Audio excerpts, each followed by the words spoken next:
Welcome back. Sergeant Bluff, a city named after Sergeant Charles Floyd, has a rich history. KTIV's Clayton Anderson stopped by the Sergeant Bluff Historical Museum and highlights the town that sits just outside of Sioux City with a population just over 5,000 people in this episode of Hometown History.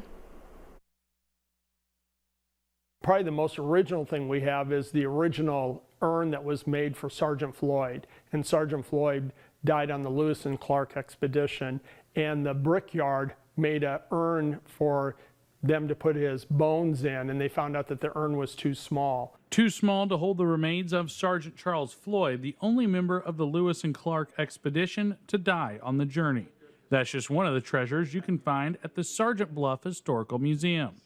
The Sergeant Bluff Historical Museum has been in this building since 2006, which used to be an old bus barn. Now, through donations, they have filled it up with historical artifacts. We have our second graders and kids from school come in, and this is the hearse, and we always tell them that there's a person buried in there, and his initials are M.T., and then his last name is Box. And then we said, now you got to say it really fast, and it's empty box. The museum shows the history of the town that sits within the Luss Hills. It's divided into sections. This section shows the history of the schools. Take a look at this old wooden school bus and a chalkboard that was used in 1917 at the old school building. There are sections for law enforcement and first responders. They feature old uniforms.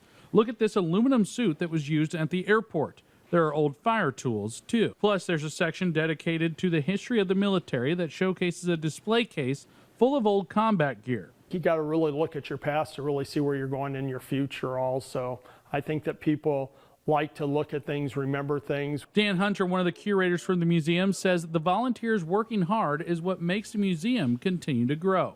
There's like 7 or 8 of us that are very, very active that do things here at the museum, and it takes all of us to do this. That wraps it up from this edition of Hometown History here in Sergeant Bluff, Iowa. Make sure you tune in August 16th for the next episode, where we'll head to the Plymouth County Historical Museum in Le Mars, Iowa. Here in Sergeant Bluff, Iowa, Clayton Anderson, KTIV News 4.